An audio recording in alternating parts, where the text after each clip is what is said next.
Hey guys, welcome back to my channel. Listen, this one's a fun cake. I really enjoy doing this. If you know, you know. It's one of those. If you've watched Bridgerton, you'll know what this is. I was really excited about doing this one, and I got a lot of inspiration from the show, and I'm going to show you how I did it. But one thing we do need to talk about is those images. I want to show you how I got those images and how I was able to print them out in that small little size. First thing I did was I went on to Google and I searched free printable watercolor flowers, because that's what they look like to me, is watercolor.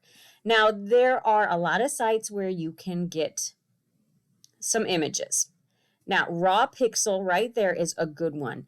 If you do not find a free trial or go ahead and pay for the copyright to use these pictures, Raw Pixel is a good place to go to. So what you do is you pick your image, you download it onto your phone.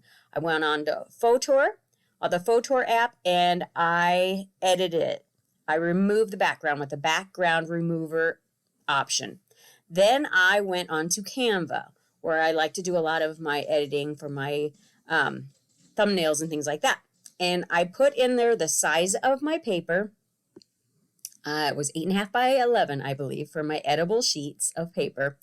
And I tried to match as close as I could the background color. You just kind of have to play around with Canva and Fotor to learn how to use them the easiest way possible. So I got the background color the way I wanted it. And then I was able to just kind of drop in the pictures with the background removed off of them from the Fotor app, since I had them saved onto my phone, right onto the background. And I was able to size them down so that I could get the most out of each page. I ended up printing 3 pages of the images. And I just, that's all I did, was just saved the image, made sure they're going to be the size I wanted, saved it to my gallery on my phone, and then I just printed them off on edible paper on my edible printer. It was really just that easy. I mean, it takes a little time to figure out the sizing and things like that, but that's a good way to get your edible images. Now we have these images, and I need to cut them down to size. So I'm just using an X-Acto knife and my quilting ruler to cut them all to the same size. And this image was pretty fresh, or my paper was really, really fresh. It was very flexible. It was not dry at all. So I did kind of wrestle with it a little bit to get them cut without tearing through the paper because it was so soft. Also, the pigmentation is so deep with that background color. I did go through quite a bit of my edible color with this, but I thought it was worth it. So I just went through and I cut them all down to size. Make sure they're the same size, because in the movie, all of these paintings are in rows. Very symmetrical. So you just need to make sure that you get them all cut exactly the same size. And now the background, I like to put my edible images on a thin piece of fondant. I just went with this burgundy color because I had it. It really doesn't matter too much what color you use for the background of these, not even the background, but to put the edible images on, because there's going to be a frame around these pictures. So once I have it all rolled out, they're about 1/8 of an inch thick probably, this fondant that I rolled out.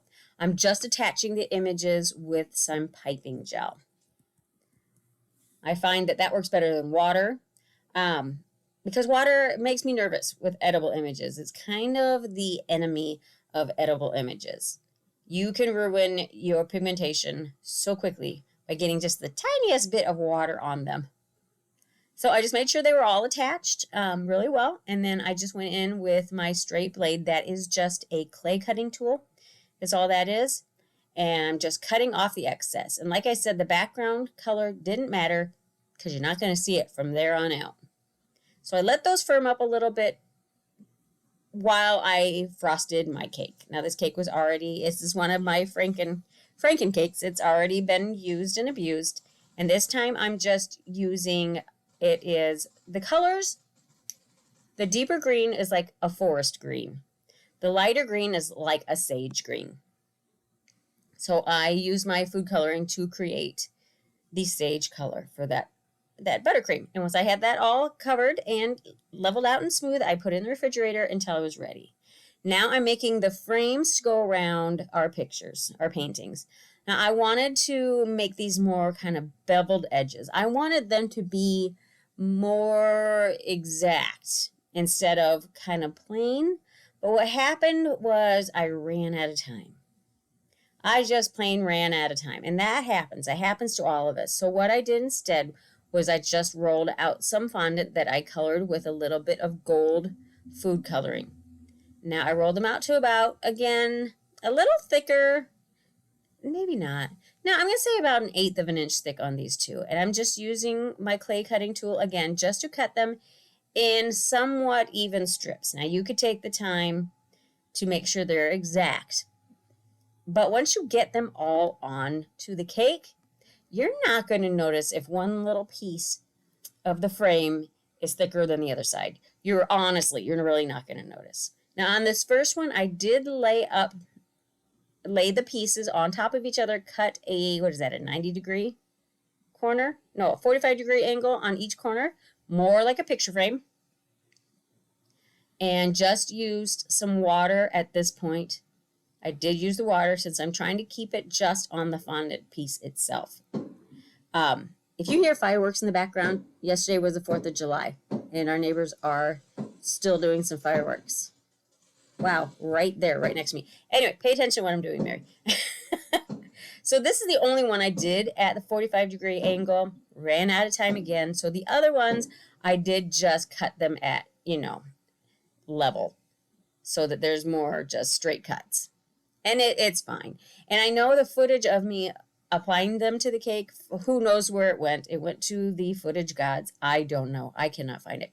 But all I did was simply attach them with some buttercream on the back. And I just eyeballed lining them up. You can use a ruler if you want to get a little bit more exact of a placement.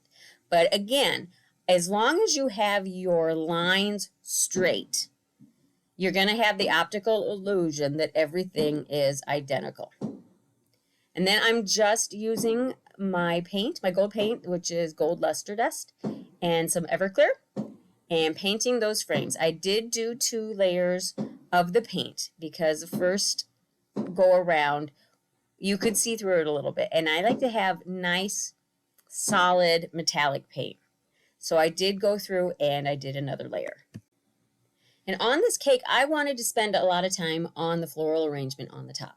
Because in the show, in this scene, there are some floral arrangements. And if you notice throughout the show, there's a lot of floral arrangements. And these florals are more organic.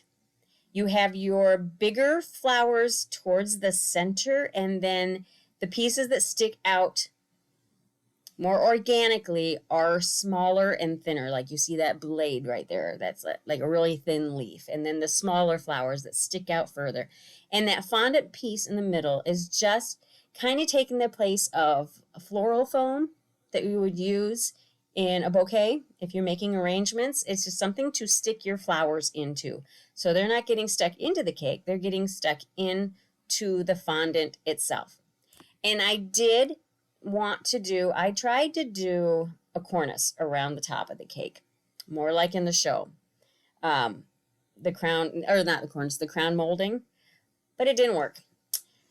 So I had to go without it, and what I discovered was that you weren't going to see it anyways because of the floral arrangement. So I was just fine with that, and I stuck with the color scheme in the show. And before I end this, I do want to point out that I did follow the colors that were in the show. Like I said, they're more corals, pinks, peaches, corals, and off-whites and greens. Each flower, I found out in my research of this, each of the flowers that were used in the pictures or in the paintings, each flower has a meaning. And each flower fits the different houses. So there's a lot more to this than is on the surface. So I found that very interesting. So there's a lot of things to research in this show. It's a really good show. I really like it. So this is our final product. I really, really thought it turned out really cool. And I was very heavily inspired when I saw that particular scene in season 3. It just stuck out like this is something I have to figure out how to do. So I hope you liked it, and I hope you got something from it. And we'll just catch you on the next one, guys. Thanks for watching. Bye.